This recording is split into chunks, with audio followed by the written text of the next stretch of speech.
We're really hoping and praying that it's going to help to give us a lot of protection against this pandemic so that we can protect those that can't protect themselves. I want to thank our healthcare workers, especially, that have been on the front line and continue to be on the front line against this pandemic and taking care of our citizens. And I want to thank our public health workers as well that also have been here, and they've been out here in the rain and the sleet, and when it's 100 degrees and when it's bitterly cold like today. Thank you to Cobb County and our chairwoman who have given us this space throughout this pandemic and resources and help. We've started the pandemic here doing COVID testing, and we hope to end it here with COVID vaccines. I want to thank Dr. Toomey and DPH for helping us navigate the twists and turns of this pandemic. And finally, we want to thank Governor Kemp for his leadership throughout this pandemic. And I know it's not been easy on any of us, but we appreciate you and coming out to visit us here at Jim Miller. I know we've had our ups and downs getting people here to get vaccinated, but once they get here, they're very happy and they get their vaccinations. And we hope that we're here when we end this pandemic here as well. So thanks everybody for coming, and thank you for Governor Kemp and Dr. Toomey for coming today. Well, good morning, everyone, and thank you, Dr. Memark, for those remarks, and just thank you for all that you're doing, the incredible work that you and your team have been doing, not just recently with the vaccine, but over the last 11 months serving Cobb and Douglas counties. We're very appreciative of that on many things that you have done from a public health perspective. I want to thank Mayor Tumlin, Chairwoman Cupid, the EMA folks that are here, public health. We've got the Georgia National Guard on duty helping with the response as well on this great operation. And also very well aware that it's cold this morning, so I'll be very brief. I just wanted to give you a quick update on things as they are as of today. Our providers across the state have administered 1 million COVID-19 doses in the state of Georgia. Additionally, we believe that tonight we'll also have crossed over the 500,000 seniors who will have received their first shot. These are certainly two big, encouraging milestones against our fight against COVID-19, but we know that we cannot rest on our laurels. We are certainly on the right path to getting Georgians back to normal, and the hard work of our public health workers and many other people here at Jim Miller Park and across the state are on the front lines of making that happen every day, and we could not be more grateful for them. But as I've said before, this is about moving the needle every day in regards to this global pandemic. And while we have administered over 1 million vaccinations as of today, as a reminder, we have over 2 million Georgians who are currently in the phase 1A plus criteria. The 500,000 seniors that have received their first shot, we've also got to ensure that those Georgians get back for their second dose and then continue making headway on the 1.3 million seniors that we have left to get those vaccinated as quickly as possible. I'll also reiterate again that Georgia's vaccine supply continues to not meet the demand that we have out in the community. So it is our demand is drastically outpacing the supply that we're seeing in our state. As you may have seen yesterday, the Biden administration announced that 1 million doses will be allocated to pharmacies across the country. And while we do not know exactly how many of those will end up in individual pharmacies in the Peach State, we know for one thing, it's not going to change our overall supply shortage. We're glad to have it, but we realize that is, going to be insignificant from the incredible demand that we have out there, but very grateful for those additional doses that are coming across the country. Given this slight increase, the state's allocation will bump up to about 154,000 doses per week starting with next week's shipment. And I will just remind everyone that additional doses announced yesterday is going straight to those pharmacies, so the state doesn't have a role in that, other than that will be part of the overall allotment. Again, any additional vaccines are certainly welcome news, but we realize this will not significantly impact our overall lack of supply when it comes to meeting those demands. Given the ongoing supply-demand issue we have experienced since December, we've also seen public health districts across metro Atlanta, like the one we are visiting here today, take short pauses in scheduling new first dose appointments. Again, this is simply due to a supply issue of the vaccine doses. My message to everyone hoping for current vaccine eligibility to be expanded to more Georgians remains the same. Dr. Toomey and I hear you, and trust me, we will want nothing more than to expand the criteria, but our current supply simply does not make that feasible at this time, but it is high on our radar. I can assure you that once we reach that point or feel comfortable providing when that is possible, I commit to you that you will hear from Dr. Toomey and I very quickly to inform the public and start getting more Georgians vaccinated. I'll finish today by providing a quick update on our COVID-19 data. We continue to show promising trend lines. Our 7-day moving average of new cases has declined 46% from our peak on January the 11th and is now passed below 4,000 cases daily. Our percent positive has declined from 18.1% a month ago to 13.7% today. Here in Cobb County, the 2-week average is actually a little bit lower than that at 12.4%. And really good news, our current hospitalizations are more than 1,700 patients lower statewide than our peak on January the 12th. I will say, though, as much as these are encouraging trends, these numbers are still high, too high for many Georgians to let their guard down and stop following the public health guidance. Wearing a mask, practicing social distancing, washing your hands, and following the lead of public health officials like Dr. Toomey, Dr. Memark, and many others that has proven to work in limiting the spread of COVID-19, especially in light of the new variants that we are certainly dealing with now. The vaccine is here. We're getting more shots in arms every day, but we are also still in a deadly race against a highly contagious virus. I mentioned the new strains that are spreading quickly in places like Brazil and others, and we know that those variants, we have to assume that they're here. We need to stay on guard in regards to that. This virus is killing too many of our fellow Georgians, too many of our neighbors, and too many of our friends. It is up to all of us to remain steadfast in our commitment to our fellow Georgians.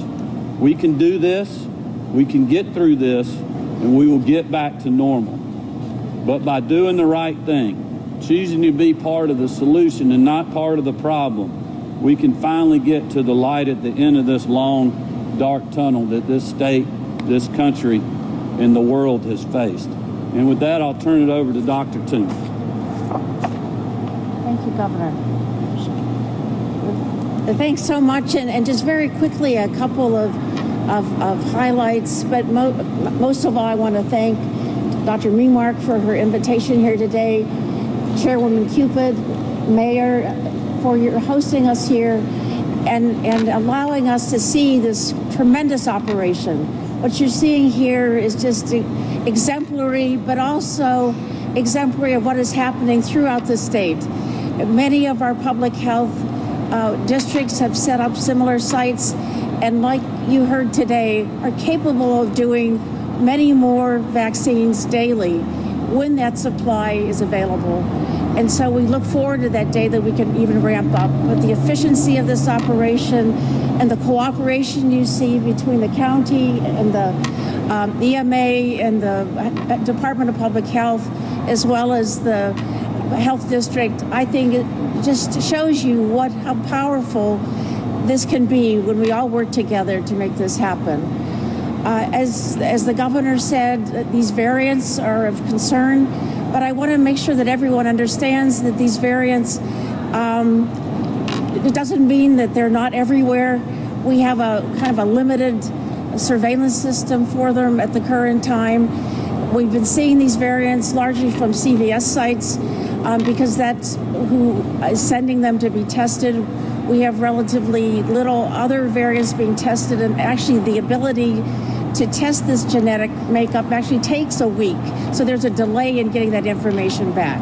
But recognizing that, as we're seeing, there's many more, 23 today at last count, and likely to be additional ones identified. To me, that means that you don't have to avoid Cobb or avoid other counties that may have had these variants. It means these variants are widespread, probably throughout Georgia.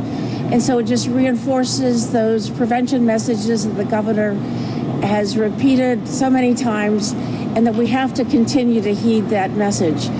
To wear your mask, social distance, continue to follow these prevention guidelines, which will help us even as we do the very intensive contact tracing that will be required of us around these variants to try to identify and understand better how they're spreading throughout our communities. And the last thing I wanted to say is I know there's a lot of interest and concern about ensuring that we have equal access for everyone to vaccine, regardless of your race, your ethnicity, where you live. And we are working hard to ensure that we have every available opportunity to do special outreach clinics, to do other kind of information education. We're developing a special communication campaign specifically to try to ensure that all communities fully understand the value of this vaccine and how to receive the vaccine, even as we put together special mobile units in many of our districts to be able to reach some harder to reach communities. I'm also hoping that as early as next week, we will have up on our website a special dashboard that will have all the metrics from our vaccination program statewide, including race ethnicity data, which I know is something of concern. We're encouraging all providers to include that data. You know, we, as always, even as it was with testing, we're dependent on the providers who do the tests, whether it be public health or our many community partners, hospitals as well as private sector providers, to complete that information. So we're working hard to ensure that that is complete on every vaccine administered. But we will be looking at that and monitoring that and identifying those communities with special needs, and we will be working on that even as we continue these large sites. And so I just wanted to say once more, I'm very proud of the work being done here in Cobb, and I just want to thank Dr. Memark and all her team for the extraordinary work, 24/7 literally, to be able to make this happen. And thanks to all of public health for the work that they're doing statewide to keep the state healthy. And thank you so much for being here today. Oh, we got any questions? So this is a question probably for Dr. Toomey, if you don't mind. So it looks like state officials are considering money in the budget for a vaccine appointment booking system. What else can you tell us about that system? Apparently this is an off-the-shelf thing DPH can get set up quickly. Can you tell us details about it? It's made, how quickly that might be set up? The vaccine booking system is actually not in the budget. That is already paid for. We've been working on it. It's actually identical to the vaccine booking system we use in many of our testing sites. It's Microsoft Dynamics. It's a Microsoft product. Many of our districts have that up already, and we'll be enhancing that now for the vaccine scheduling. So we're hoping to roll that out by mid-February, so a couple weeks, less than a couple weeks, probably incrementally, so it doesn't get overwhelmed on the first day we put it up, and we'll be rolling it out from district to district throughout the state. But it's the same scheduling system that we use for the testing now modified. And that's not in the budget. That's already in the works. Was there not an $18 million ask in the House budget for just to be clear. Yeah, so just to be clear, the House did put that in. That budget has not passed the Senate yet. Obviously, it hasn't been agreed to by both bodies, which is part of the process. Then it has to be signed by myself after we do the due diligence. So that is not something that's going to happen in the near term. What Dr. Toomey's focused on and what our team is focused on is our existing systems, enhancing, adding to, doing additional scheduling so we can do more and more every day as the vaccine supply ramps up, whether it's 2 weeks from now or 2 months from now, that we'll have a more streamlined process to be able to do that. What I think the legislature is working on is just the overall system from a technology standpoint. We appreciate their willingness to support public health. We're in discussions on what that looks like to make sure that we're putting money where it needs to go in the systems that it needs to go, and that's part of the legislative process. So that due diligence is ongoing. Sandra? So, and Dr. Toomey and Governor Kemp, I know we talked about mass vaccination sites. Is it kind of in the future? I'm wondering, is this what you've envisioned and what you've thought of it since you've been here? Well, I can certainly let Dr. Toomey talk about that. I will tell you that this site is very impressive. I mean, you can sit there and look, and you can envision, and we're working on this as well. I had a briefing yesterday with Director Stallings at the Georgia Emergency Management Agency and our team on mass vaccination sites that we are, as I mentioned over a week ago, 10 days ago, the state is preparing for. We do not have the supply to do that right now.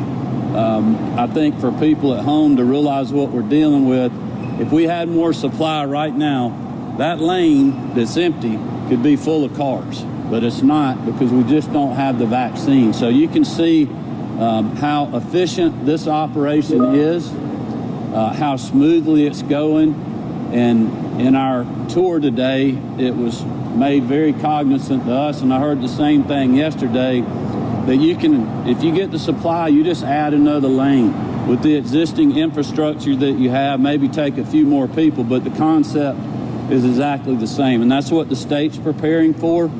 We're basically figuring out how to do this per lane, and if we get X many of doses, it'll take 2 lanes. If we get twice that much, we'll have 4 lanes. So that's kind of what we're looking at, and it's just going to depend on how many locations we can have where across the state based on the supply. I mean, the good thing is, if 2 weeks from now they said, we're going to get another 50,000 doses a week, we've got facilities already up like this where we could immediately transition those doses to facilities like this. I know they did something similar in Dalton, and they've done it other places. I was on the phone last night and this morning with folks in Augusta that are working on a similar approach, and then the state is working on those as well.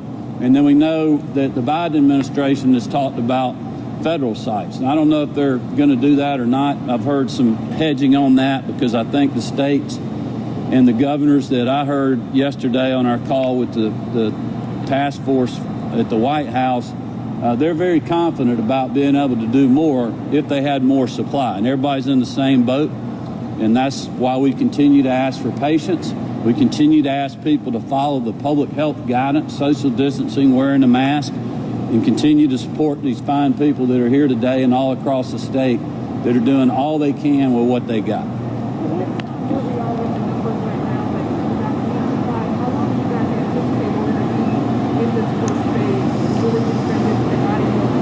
Yeah, so I think the 154,000 doses that we'll be getting now, our new allotment, we're pretty confident that that's going to be stable for, I believe, the next 2 weeks or 3 weeks.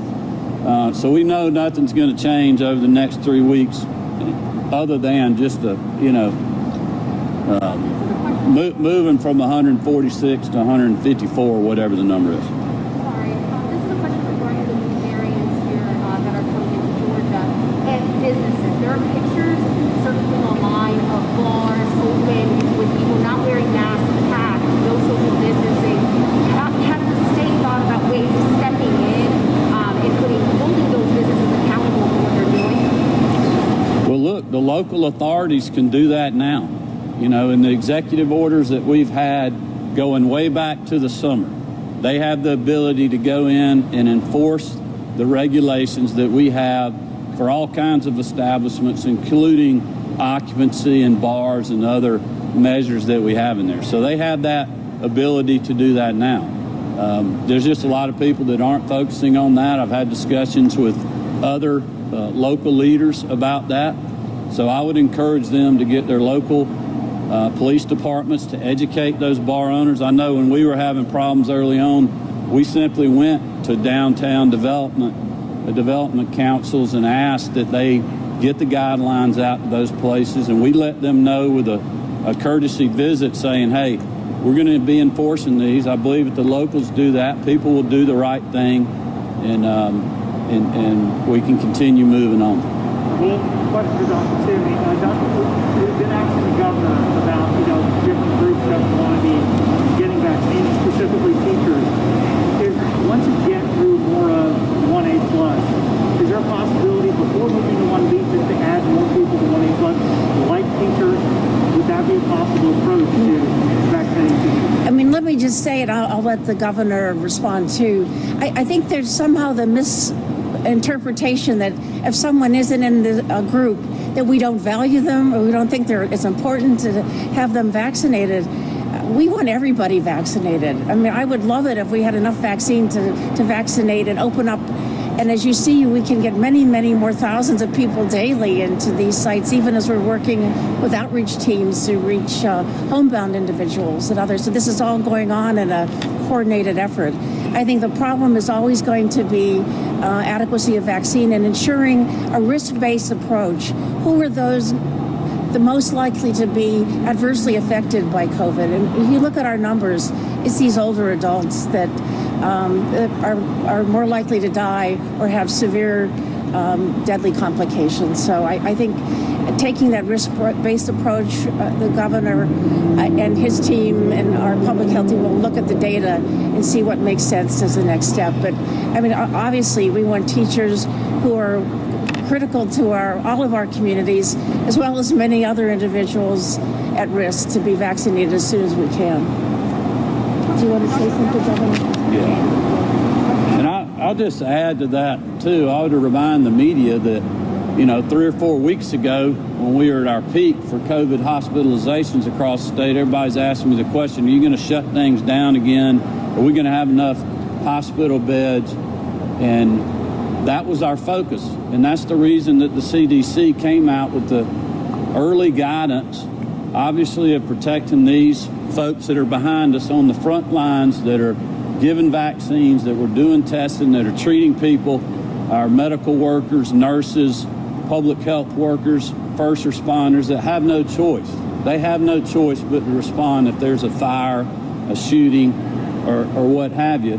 But the other criteria is the age. We know that the older somebody is, the more susceptible they are to being hospitalized or succumbing to this deadly virus. And that is why we are focused on them, is to help our folks out in the hospitals that have been working tirelessly, just like our public health workers are. So these decisions are based on data. I'm like Dr. Toomey. I wish we could add teachers right now. I have grocery store clerks that are on the front lines, front-facing people every day, many other clerks and all kind of different businesses and, restaurant workers. I mean, you can make the case for a lot of different people that should be included in the next phase, and we want to do them all. But right now, the best public health response with the supply that we have is to protect the people that are the most vulnerable, and that is what we are doing. Everyone else, I would urge you to continue to be patient and follow the guidance that we have been putting out for many months.